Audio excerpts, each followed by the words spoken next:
In a peaceful village surrounded by emerald fields and winding streams, there was a garden unlike any other. It was called the garden that tended itself, not because it grew by magic, but because the villagers believed it held a special secret.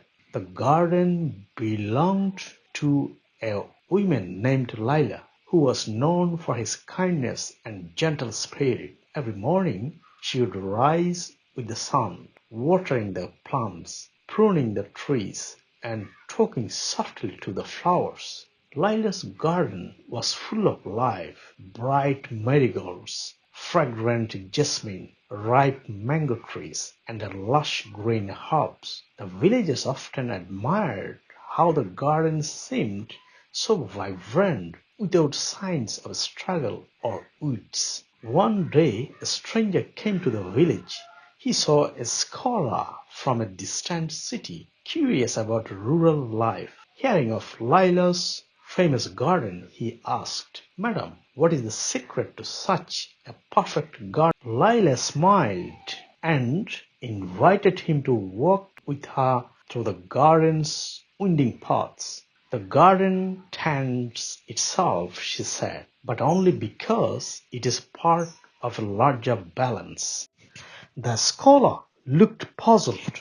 "See," Lila explained, "I don't try to control everything. Instead, I work with nature. I listen to the soil, respect the rain, and welcome the bees. I let the plants grow in their own way and time. When I try to force, the garden struggles. When I cooperate, it flourishes." The scholar watched as a small bird landed on a branch and plucked an insect from a leaf. "Is this part of your secret?" he asked. "Yes," Lila nodded. "The garden is alive and helpers. Birds, insects, the earthworms below are playing their part. When I let go of fear and control, the garden grows strong on its own." The scholar spent several days in the village, observing the garden and Lila's daily routine. Slowly, he saw the truth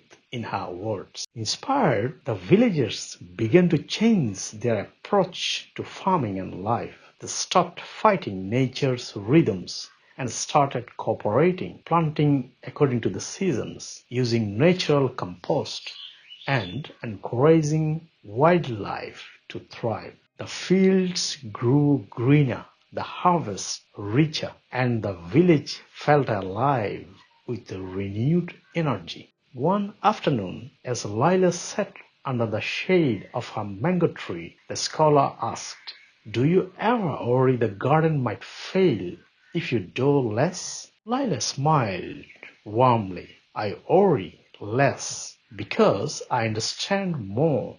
Sometimes the best action is patience and trust." The garden shows us that life is a partnership, not a battle. The garden that tended itself became a symbol of harmony, a reminder that growth in the garden or life happens best when we nurture, trust, and let go. And in the peaceful village, the garden continues to bloom, a living testament to the power of balance and gentle care.